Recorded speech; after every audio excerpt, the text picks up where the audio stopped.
Të nderuar shikues të podcastit Okult të platformës digjitale Okult, mirëmbrëma. Jemi sot në këtë emision Okult Kultur, ku ne vazhdimisht do të flasim për çështje të ndryshme kulturore, për mistere nga jeta, për kuriozitete të ndryshme, të cilat shumë njerëz mund mos i kenë dëgjuar ose edhe mund t'i kenë dëgjuar, por kanë nevojë të updatohen dhe të marrin më shumë informacion. Para se të fillojmë emisionin, dua të falenderoj sponsorët e emisionit ton, që janë Uji Lajthiza, i cili vjen me produktet e tij më të reja, të ndryshme. Ja ku është kjo Oranxha Lajthiza Premium. Kemi dhe ujin tonik, kemi dhe një lloj kola të bërë nga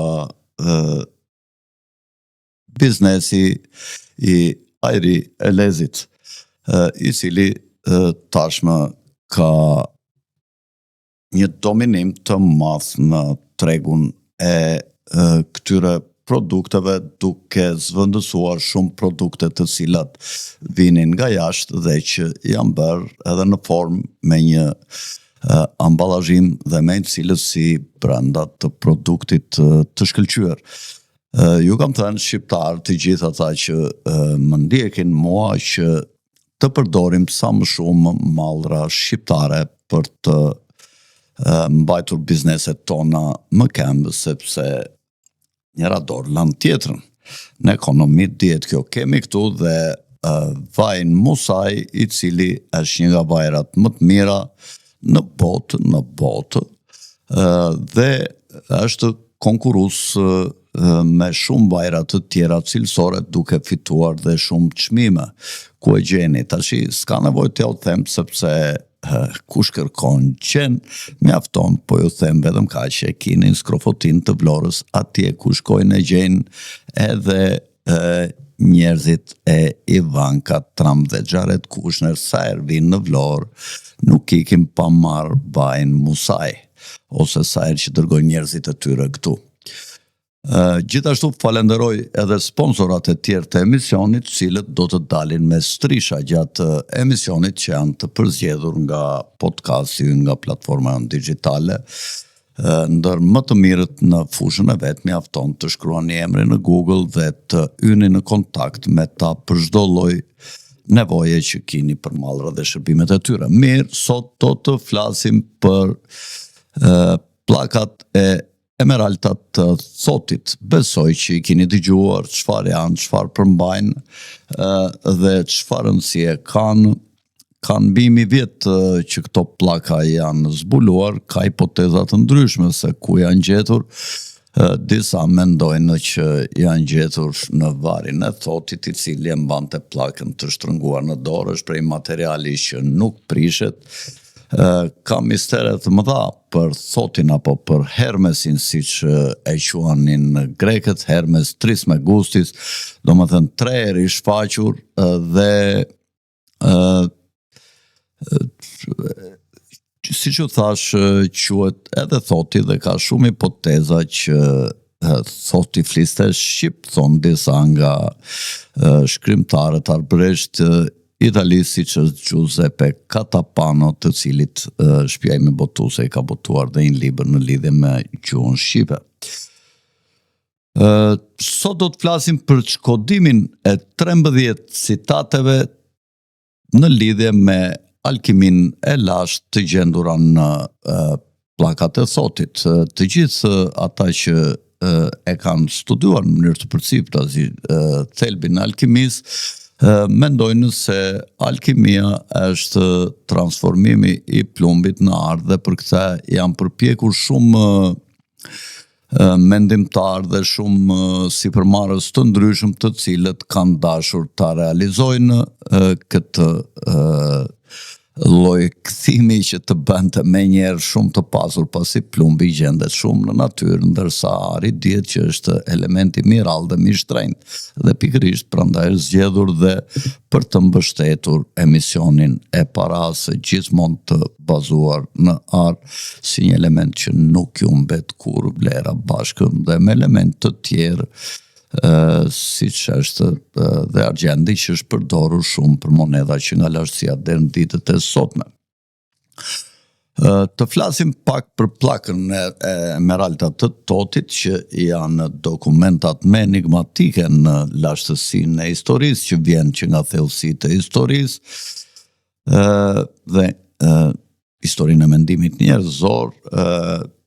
Pllakat e smeraldit përmbajnë në 13 citate në tekst dhe aty përmbahet një mençuri që duhet dekoduar me këtë është marrë shumë dhe Isaac Newtoni, i cili madje dhe i ka përkthyer këto ndër të parët në gjuhën anglisht. Ky dokument ka ndikuar në mendimet e shumë mendjeve të mëdha, përveç Newtonit edhe mendimtarëve të tjerë që vinë deri në ditët e sotme. Parimi kryesor që është në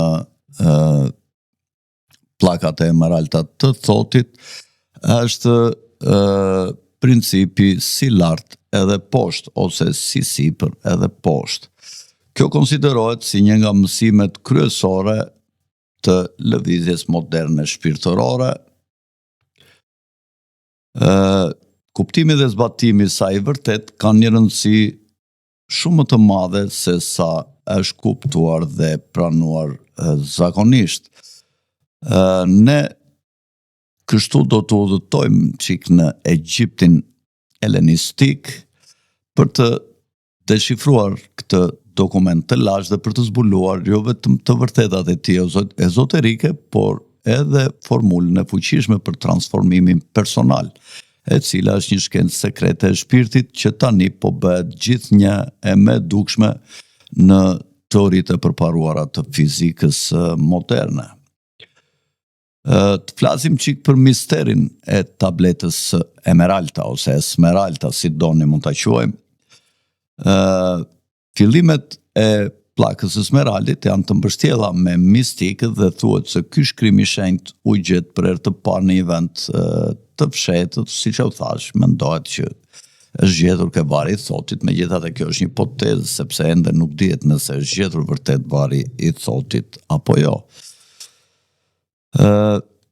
Versioni më i errshëm që ne dim për domethënien e pllakave të Thothit është një variant arab që quhet libri sekreti i sekreteve ose në arabisht Kitab Sir al-Asrar, nëse e thash mirë shqiptimin. Dhe ky sekreti i sekreteve i shkruar në arabisht vjen që nga shekulli i 8 dhe më pas në shekullin e 12 u botua në Itali dhe në Evropë dhe u përhap gjithësisht sidomos në periudhën e rilindjes evropiane. Për qindra vjet, alkimistët kanë menduar se pllakat e Thothit ju jepte atyre mjetet për ta kthyer plumbin në ar, por më të mëdhenj prej tyre kuptuan se plumbi dhe ari në thonjza në vetvete ishin metafora për marrëdhënien midis gjendjes së pavetëdijshme dhe ndërgjegjes apo gjendjes së ndriçuar të vetëdijes. Pllaka e esmeraldit shërben si një manual për çdo praktikues të asaj që quhet vepra e madhe. Do t'ju lexojmë përkthimin e famshëm të Isaac Newtonit të prallave të të tekstit ose të këtyre fjalive, 13 fjalive që ndodhen në pllakat e emeralda. Kjo është e vërtet dhe këtu nuk ka gënjeshtra, është pikë e parë.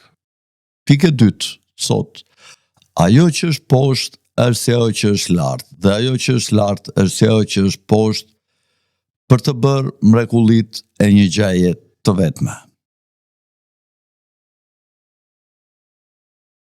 Fjalia e tretë, Dhe ashtu si të gjitha gjërat kanë qenë dhe kanë lindur me ndërmjetësimin e njerëz të vetmes. Kështu të gjitha gjërat kanë lindur nga kjo gjë e vetme, po me anë të kombinimit dhe përshtatjes. Pra baza e jetës është një gjë e vetme, do të flasim për këtë. Kjo gjë e vetme, baza e ekzistencës është fusha akashike, akasha, që do të flasim javës tjetër. 4. Dielli është babai, ndërsa hena është nena. 5. Era e ka marrë në bark, toka e ka ushqyer. Nuk janë kot, të gjitha kanë kuptim dhe do flasim për shumicën e këtyre pikave. 6. Babai i çdo përsosmërie në të gjithë botën është këtu. 7. Forca ose fuqia e saj është e plot nëse shndërrohet në tokë. 8. Ndaje tokën nga zjarri, të fshehtën nga e pështira. 9. Ai ngjitet nga toka në qiell dhe përsëri zbret në tokë, merr forcën e gjërave superiore, por dhe inferiore. 10. Në këtë mënyrë do të kesh lavdinë e të gjithë botës dhe në këtë mënyrë çdo errësirë do të largohet prej teje. 11. Forca e saj është mbi çdo forcë, sepse ajo mposh çdo gjë delikate dhe depërton në çdo gjë të ngurtë. 12. Kështu u krijua bota. 13. Nga kjo janë dhe vijnë përshtatje të admirueshme, mjetet e të cilave janë këtu, në tokë.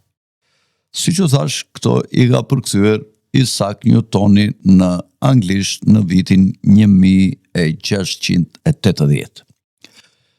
Të shikojmë to pikat kryesore nga 13 pikat, pika 2 si lart edhe poshtë. Ky është çelësi i mjeshtrit. Reshti i dytë, si që thash, i pllakës së smeralt, thot që ajo që është poshtë korespondon me atë që është sipër, ashtu si ajo që është sipër korespondon me atë që është poshtë. Ky citat përmbledh të gjitha mësimet e hermetizmit. Sipas hermetikës, universi qeveriset nga të njëjta ligje dhe parime ashtu si dhe njeriu. Nëse dikush i njeh funksionet dhe mënyrën e funksionimit të universit, ai do të di ta njohë edhe veten. Njeriu dhe universi nuk mund të ndahen, sepse ato janë një lloj. Ky mësim, kohët e fundit, ka tërhequr vëmendjen edhe në fizikën moderne, në atë që quhet fizika holografike, nëpërmjet zhvillimit që i ka dhënë një shkencëtar që quhet David Bohm. Dhe ky e ka quajtur këtë teorinë e vet parimi holografik i universit. Ideja e një universi holografik po se gjithë universi është një hologram gjigande ose një holograf. Çdo qenie e gjallë përmban të gjithë informacionin e nevojshëm për ta krijuar të gjithë universin. Ky po se nëse një pllak holografike ndahet në 2 pjesë dhe shërtohet secila pjesë individuale, të 2 pjesët e hologrameve të shkëputura do të tregojnë të njëjtin imazh të plot, veç se në një shkallë më të vogël. Shkenca e këtij parimi ripon idenë se sipër, ashtu dhe poshtë. Kjo do të thotë çdo pikë në kohë dhe hapësirë mishëron vetë thelbin e universit, duke përfshirë secilin prej nesh. Alkimia e transformimit të brendshëm, që është një nga pikat e tjera. Foton e parë, regjia, ja këtu kemi zgjedhur një foto ku është një alkimist, ndoshta nxënësi thoti gjithmonë në këto, ose Hermesi në këto skulpturat, ja ku e kini në krahun e djathtë të ekranit, ku është me sqep për shqiponje. Ai mendohet që është thoti ka dhe atë enkin atë kryqin me një harkësi për të cilin e mban gjithmonë në dorë. Tableta është një grup udhëzimesh për një proces të fuqishëm alkimik. Le t'i deshifrojmë disa nga citatet kryesore të saj që sapo ja u lexova më lart të përkthyera nga Isaac Newtoni. Ndaje tokën nga zjarrit, thot një pikë, delikate nga e shëmtuara, ëmbëlsisht dhe me shumë zell. Ky është thelbi i alkimisë së brendshme. Toka përfaqëson natyrën tonë të dendur dhe të shëmtuar, të pavetëdijshme, e cila përfshin gjëra të tilla si frika, trauma dhe modelet e kushtëzuara. Në tokë dihet që ndodhet ajri dhe uji, dhe këto janë element të poshtëm. Zjarri përfaqëson shpirtin ton ose ynin ton të pastër, që do të thotë se duhet të jeni në gjendje të ndani të dyja duke u bërë të vetëdijshëm për modelet tuaja të pavetëdijshme, pa u identifikuar me to përmes procesit të zellit të madh, i cili nuk është gjë tjetër veç se të shikosh veten me shumë kujdes dhe të jesh i duruar, vëzhgues, diçka e lidhur kjo ngushtë me atë që sot quhet metakognicion. Ngjitet nga toka në qiell, thot fjalia, dhe përsëri zbret në tokë dhe merr forcën e gjërave superiore dhe inferiore. Kjo është nënta. Ky është një ilustrim i modelit qarkullues të vetëdijes, domethënë ngjitja në një gjendje më të lartë dhe ulja e asaj gjendje më të lartë në përvojën e dikujt, duke rezultuar në aftësinë për t'i parë përvojat e dikujt në një dritë të ndryshme, domethënë integrimi i anës shpirtërore ose superiore dhe asaj materiale inferiore që ka njeriu në vetvete. Në këtë mënyrë do të kesh lavdinë e të gjithë botës, thot paragrafi 10. Dhe në këtë mënyrë çdo errësirë do të largohet prej teje. Rezultati i këtij procesi të brendshëm është ndriçimi. Prandaj lavdia e botës nuk është të kesh pasuri materiale, por përkundrazi të jesh i mbushur me energjinë rrezatuese të vetëdijes, e cila është në gjendje ta shohë veten brenda gjithçkaje. Kur të kuptosh se natyra jote është një me natyrën e gjithçkaje në univers, do të eliminosh çdo ndjenjë ndarje, errësimi, nuk do të kesh më frikë apo dyshim. Ju lutem, foton 2 regjia. Këtu është pllaka e smeraldit dhe sekreti i transformimit, ose si sipër ashtu edhe poshtë. 3 praktika alkimike për jetën moderne do t'ju japim pak më poshtë. Vepra e madhe e alkimistëve është po aq e rëndësishme sot sa ka qenë dhe 1000 vjet më parë. Ka 3 mënyra për ta filluar zbatimin e mençurisë së pllakës së smeraldit në jetën tonë. 1. Meditimi i mikrokozmosit dhe makrokozmosit. Duhet gjetur një moment qetësie dhe të meditohet mbi frazën si lart ashtu dhe poshtë.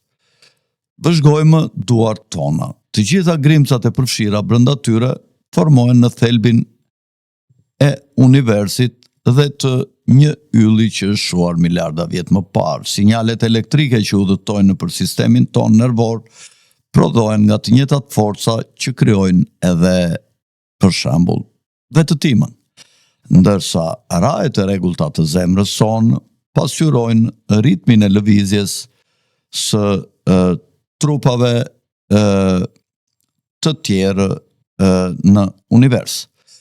Merrni kohën për shembull për ta ndjerë këtë edhe për të kuptuar se ne nuk jemi një individ i ndarë nga të tjerët, por një univers i vetëm. Praktika e ndarjes e ynores nga toksoria ose nga brutoja gjatë gjithë ditës duhet të përpiqemi të bëhemi të vetëdijshëm. Kjo është pika e dytë për gjendjen tonë të brendshme, pa formuar gjykime për atë që vëzhgojmë. Kur e gjejmë veten duke ndjerë një emocion të fortë si zëmërimi apo frika, në vend që ta lëmë të na pushtojë, thjesht duhet ta vëzhgojmë atë duke qenë koshient që po e vëzhgojmë. Për shembull, mund t'i themi vetes, tashi në këtë moment po ndihemi zëmëruar. Duke e bërë këtë vëzhgim të thjesht, ne krijojmë një ndarje midis vetëdijes dhe emocionit. Kjo fillon procesin e ndarjes së bloqeve ndërtuese të universit, të cilat përbëhen nga zjarri dhe materia. Qarkullimi i ndërgjegjes. Në fund të çdo dite duhet lëmë një anë disa momente për të medituar dhe reflektuar mbi një sfidë të veçantë me të cilën jemi përballur gjatë ditës. Duhet ta imagjinojmë veten duke parë situatën nga lart, sikur po ngrihemi në qiell për të parë pamjen e përgjithshme që ne e njohim këtu poshtë.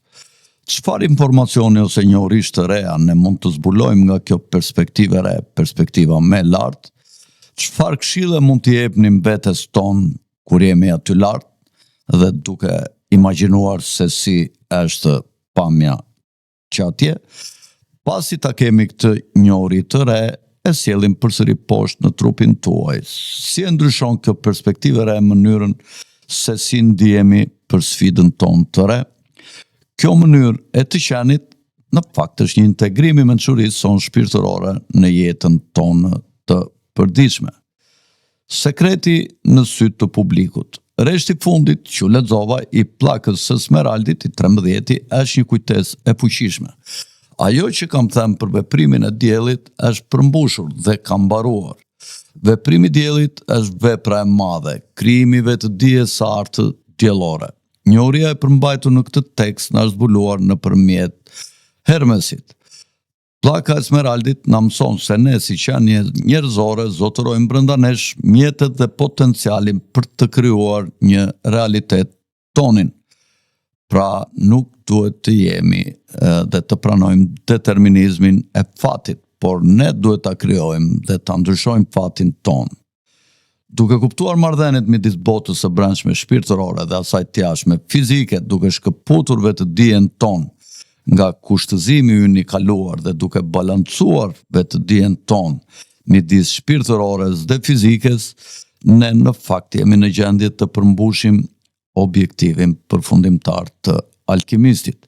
Dhe kjo nuk është se ne transformojmë plumbin në ar, por ne arrim për veten tonë të njëjtën gjendje të lavdishme të qenies që do të arrim në fund të fundit si pjesë e evolucionit tonë. Mirë, regjia mund ta ishni këtë pamje që unë kam zgjedhur këtë foto për të ilustruar ato që ju thash në lidhje me alkimin apo shndërimin tonë në një nivel më të lartë duke kombinuar shpirtëroren me elementet tokësor që janë uji, ajri dhe toka. Herës tjetër do të flasim për elementin bazë të universit, siç u thash, që është akasha dhe fusha akashike.